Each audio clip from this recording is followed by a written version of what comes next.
In this episode of the Business of eCommerce, I talk with Dave Rodenbaugh about abandoned shopping cart best practices. This is the Business of eCommerce.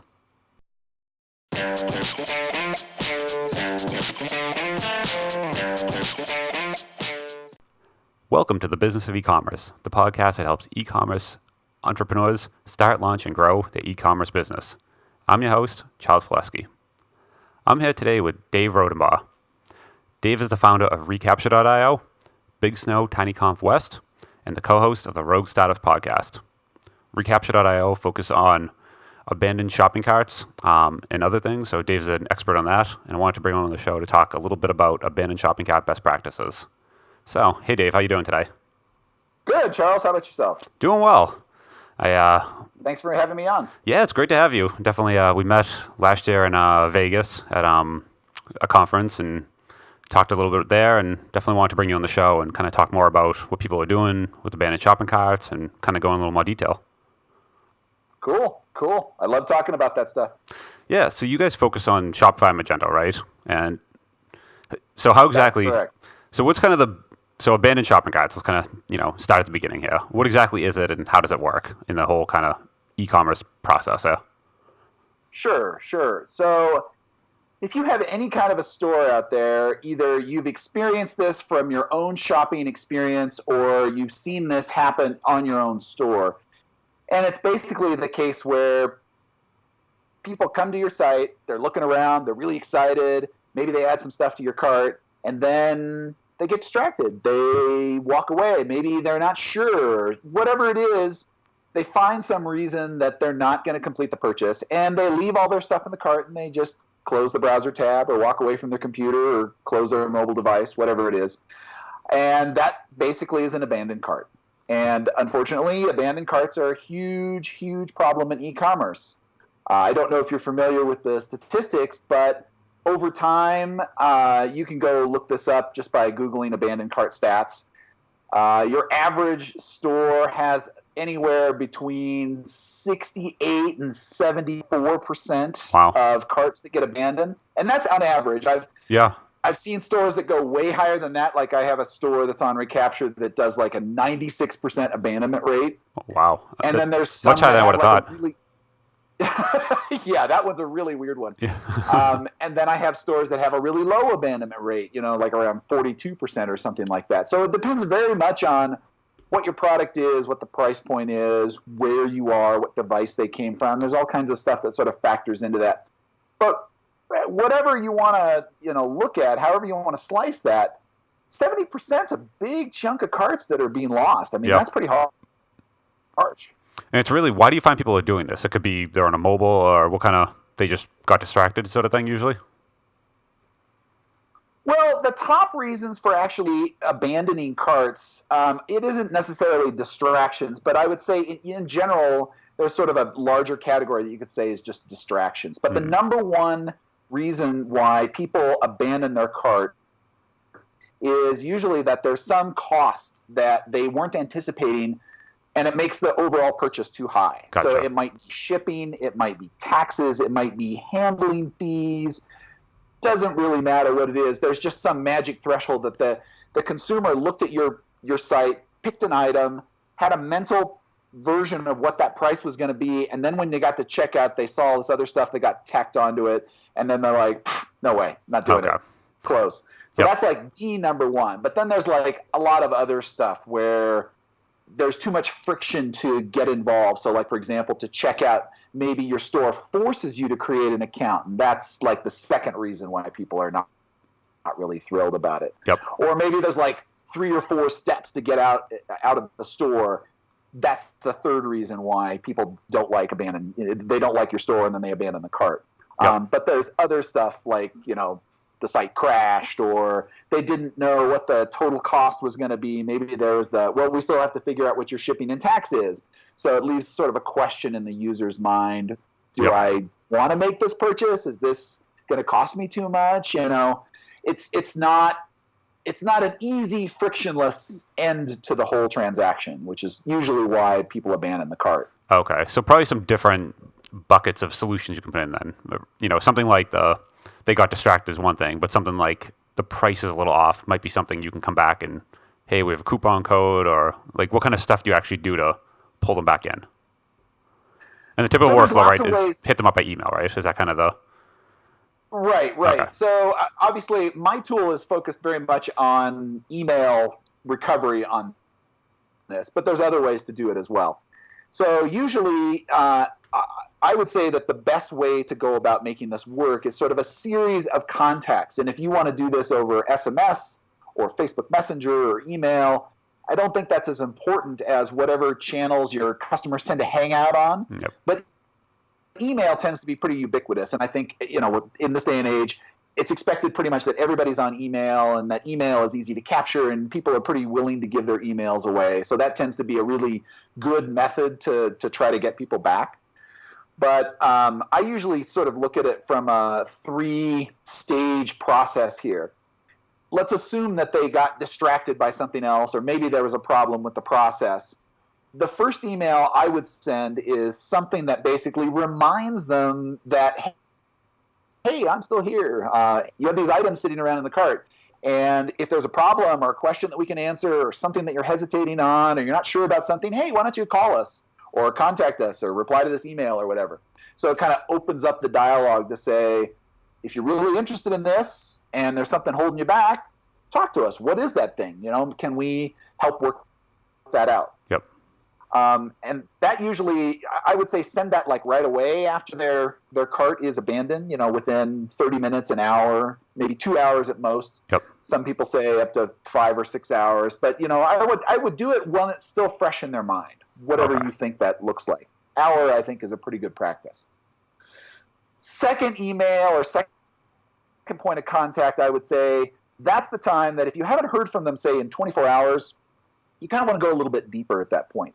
So maybe you want to talk about the benefits of your product and what they're really missing out on. Or maybe you want to send them some testimonials to say, here are other people that have bought this product and they're just fantastically happy.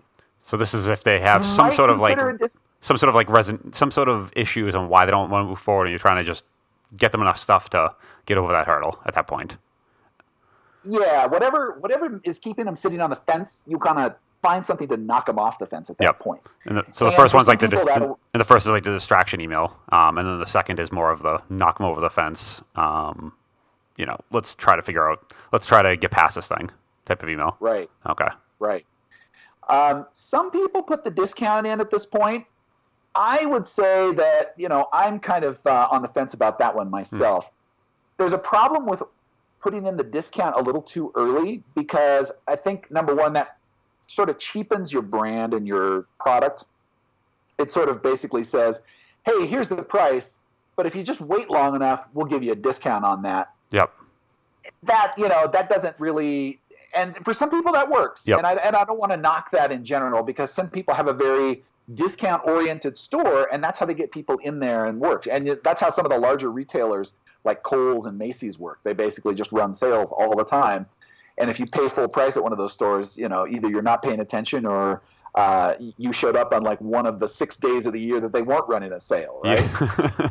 Yeah, you don't. So that's definitely the whole strategy. There's the brand, right, where you feel like you're at the flea market where you're like, I don't want this. And then you start walking away. They're like, all right, half off, 2 for 1. I'm like, oh, wow, that's all I had to do? Exactly. And versus like you go to, right. Gucci and you walk out of the store and no one turns around. They're not going to chase after you down the mall and try to get you.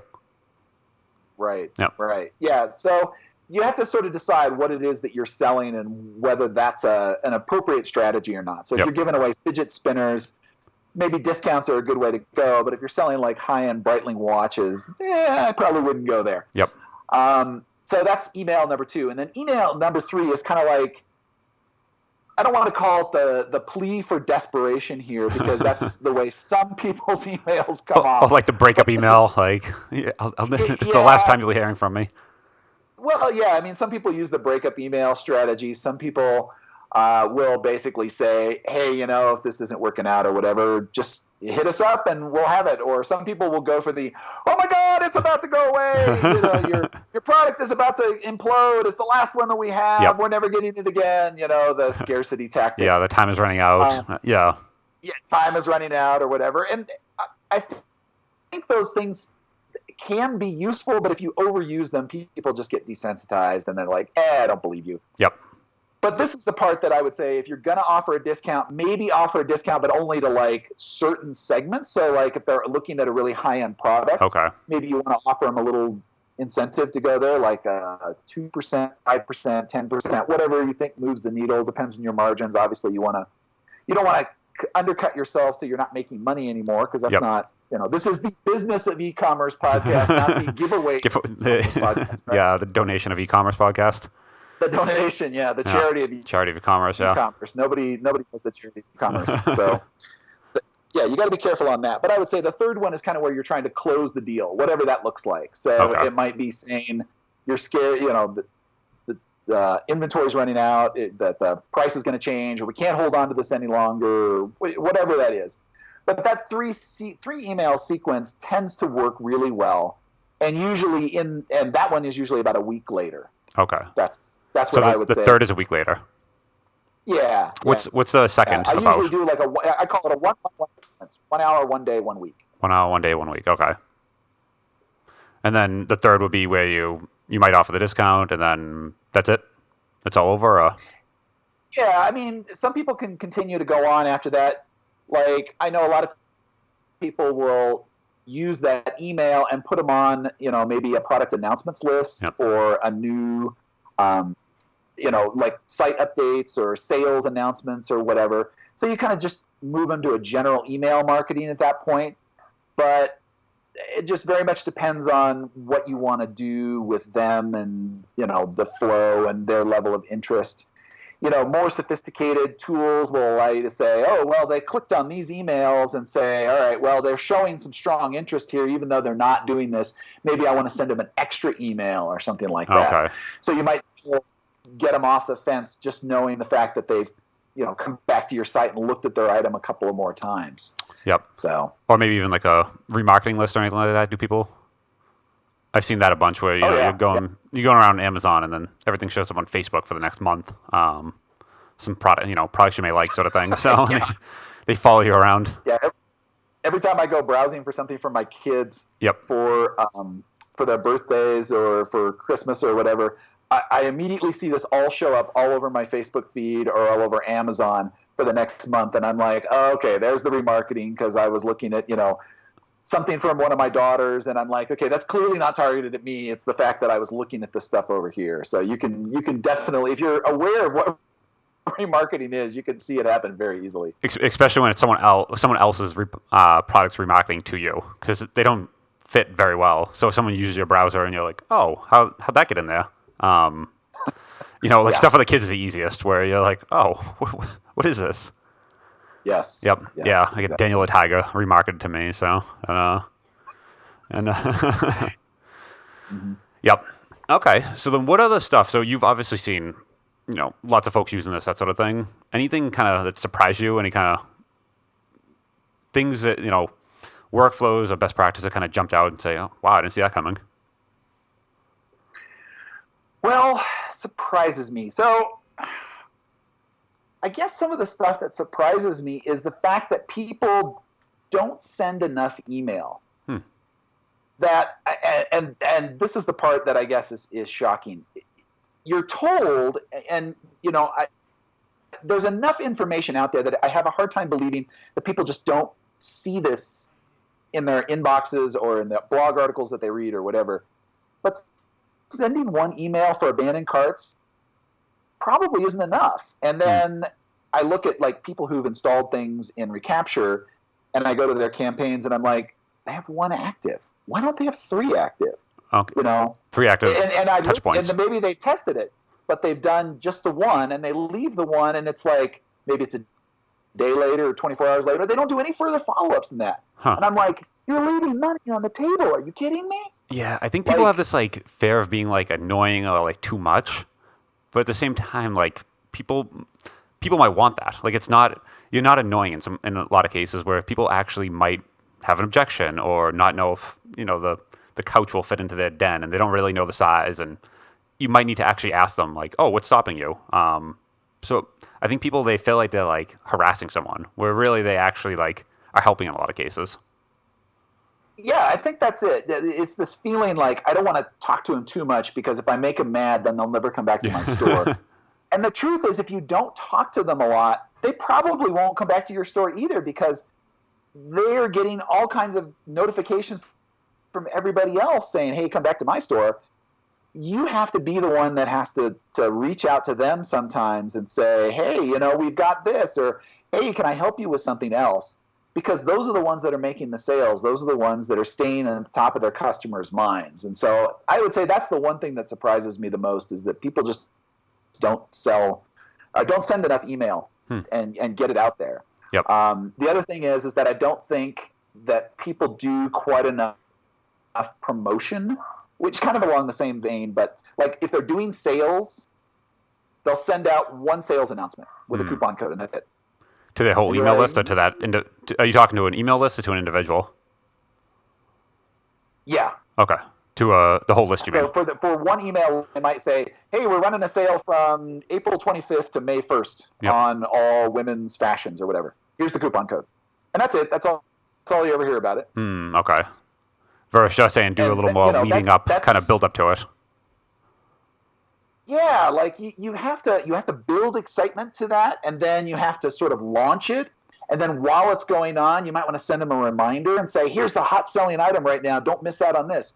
And then like right before it closes, you need to send like another email. So that's like 5 emails if you're trying to keep track of all that. So yeah, you see the big brands with their like not sending like that level of email. Yep. You're missing out, I think. Yeah, the big brands with like the Cyber Monday sale, where it's like lead up after lead up, and then it's starting, and then now it's like it's live. Oh no, there's only 8 hours left. Oh no, there's only 3 hours, and they really count it down via email. So it's amazing the big brands on how much they actually send. Right, and in fact, if you want to figure out like if you're a company like REI or trying to think of another good example that I saw over Black Friday this year. We'll just go with the REI example at this point. Like, first of all, they don't do anything on Black Friday at all. They basically say opt outside. So that's one of their big campaigns right there. But the other thing is they kind of have an un-Black Friday where they do it like a week or two before and they run a special sale and they make the announcement over their email. And it basically is sort of like a secret insider thing that only if you're on the email list do you hear about this. So number one, they're not competing with everybody else for Black Friday, Cyber Monday sort of stuff. And number two, they have a campaign that sort of makes them look different at the same time, but yet they still kind of participate in the same way, but they have a number of emails that kind of lead up to it and announce it and then close it. And then the follow-up that, hits on Black Friday to say, hey, you should get your butt outside instead of sitting in front of a computer and shopping. Yep. Which, is a great message to send out. It's really bad for all e-commerce merchants, but yeah, but I like that. I mean, that different, because on that Cyber Monday you get bombarded with emails, and hopefully, Gmail now does a good job at filtering them. But you look in that tab and it's overwhelming, and every brand is sending emails. So I like that of actually, doing something a week or two ahead of time, so you actually get some like participation and you kind of stand out. Yeah. Yeah. I like that. What else kind of best practices, tips, or things would you kind of recommend if somebody has just started or if somebody's not doing this today? I'm guessing you see a bunch of people come to you that have never even started this and they're actually doing some orders, doing some business, but don't send out any kind of recapture type emails. So what would I recommend? Sorry, you're kind of breaking up. Sorry about that. Yeah, what would you so let's say someone's just getting started or kind of new to this, what would you recommend anything to begin with? Well, absolutely the first thing that you should be doing, no matter who you are, no matter what stage you're at, if you're not collecting a list of emails to do any kind of promotions to, that should be like at the absolute top of your list. Yep. So number one, that right there. So once you start collecting the emails, then the question is, what do you start doing with them? So obviously, being a guy that does abandoned cart emails on recapture, I would highly recommend abandoned cart emails. They're like probably like the easiest no-brainer, picking up loose change on the floor sort of solution to your store. So throw out a statistic. On average in recapture, and I'd say this is fairly typical, you get about a 15% lift in your revenue. So, wow. How many people would want to leave something like that? That's just stupid, right? Yeah, 15's So actually again higher than I would have thought. Right. So you need some kind of an abandoned cart solution installed. It'd be great if it's recapture. If it's not, it's okay. But once you get that installed, I think there's lots of other things that you want to try to do to promote your store in general or to promote your products in general. So here are some examples. So if somebody visits your store for the first time, and first of all, you're collecting their email address when they show up, do a little pop-up and it says, hey, send us your email and we'll give you discount coupons when we run our next sale or announce products or whatever you want to say there. Yep. So then you've captured their email. Now you can actually run them through a welcome series. So you can say, hey, welcome to store XYZ. Here's what we usually, here's what our products are all about. Here's our philosophy. Here's a video of the founder talking about why she built the store in the first place and why you should care about our products. And they're organic, free-ranged, fair trade sourced, whatever you want to say, whatever compelling things your audience wants to or needs to hear. So you can send out a couple of emails like that and maybe add a discount in there too so they can use that on future purchases. Yep. But that's a great way to sort of engage somebody with your store and give them a reason to come back and shop, even if they didn't necessarily do anything the first time around. And the nice part with that for the store owner, and the same thing with the sending out emails on an abandoned cart, is you don't have to create content every time. So it's not like something like a newsletter or some sort of promotion. You have to like design it and build it every time and know, okay, next month I'm going to have to send out another one and I have to do some work. You build that, the abandoned cart emails is pretty much automated. They generate their own content. You don't have to really do much of anything once you set it up. And then same thing, the sequence, you have to do work initially. Obviously, you want to spend a lot of time. But once you do that, it just works in perpetuity. And then every new person gets added to the same sequence. And for that user, it's new. But, this could be around for years at that point. And you can just keep reusing that content. So I love stuff like that, where once you build it, you can just keep recycling the content. Yeah. The thing that I would say is the first year that you do email marketing on your store is probably the hardest because I put this on a year cycle because that seems to be the boundary on which everybody has, a variety of sales and promotions and seasonal stuff and whatever. So if you're doing stuff, the first year you're kind of putting in your general scaffolding and maybe you're hitting some of your major holidays. But once you've got all that stuff in place, the next year you just go back and look at, what did I run in the spring of last year? Yep. Here's what it said. Now maybe I need to update the dates or make it so that it automatically puts in the new year of this year as opposed to the one that I hard-coded in the template. Or maybe I need to mention a different discount code this time. But then you just resend that same thing. You kind of just recycle the content. Yep. Yeah. And then you can also start to get really creative. So one of the things that I've seen people do, especially with abandoned carts, is that they actually change up their sequence during a time that's a real big sale time for them. So let's say, for example, you're selling flowers. Maybe right around Valentine's Day and Mother's Day, you have a different set of abandoned cart emails that specifically address those holidays. Okay. And maybe they target people differently. So on Valentine's Day, you're talking more to husbands, boyfriends, significant others. On Mother's Day, you're talking to husbands and sons specifically and daughters about Mother's Day. So you can, change the way that you target those messages and segment based on, somebody's gender so that you're talking to mothers and daughters differently than you would talk to husbands and sons.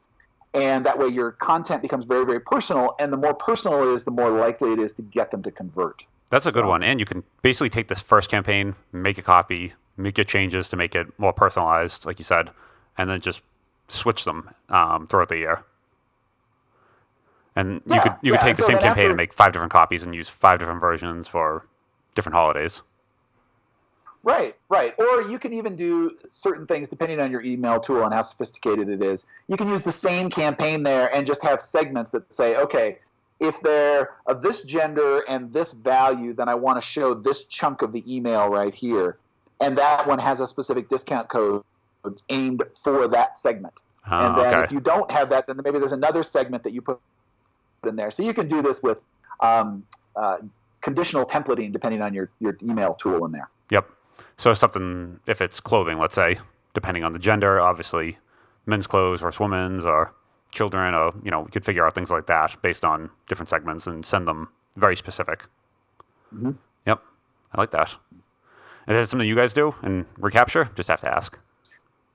We have some segmenting involved. I don't have the conditional template stuff yet. That's definitely on the implementation list, but we're currently doing GDPR compliance right now. So yes, GDPR compliance.